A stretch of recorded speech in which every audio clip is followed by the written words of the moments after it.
Customer সকাল সকাল LED লাইটটা নিয়ে হাজির।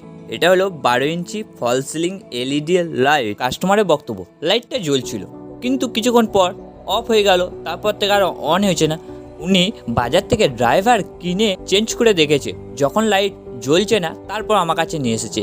আমি তো বলে দিলাম হয়ে তো যাবে, বাট একটু সময় লাগবে। তবে এর আগে আমি এরকম লাইট কোনোদিন রিপেয়ার করিনি। এর মধ্যে এলইডি লাইটগুলো নষ্ট হয়ে গেছে। আর মেন ব্যাপার হলো, এখানে যে এলইডি লাইট ফিটিং হবে সে লাইট আমার কাছে নাই। আমার কাছে আছে বলতে 20 ওয়াট টিউব লাইটে এলইডি স্ট্রিট আছে, এটাকেই কেটে কুটে ফিটিং করে দিলাম। এখানে একটা 20 ওয়াটের ড্রাইভার ব্যবহার করব।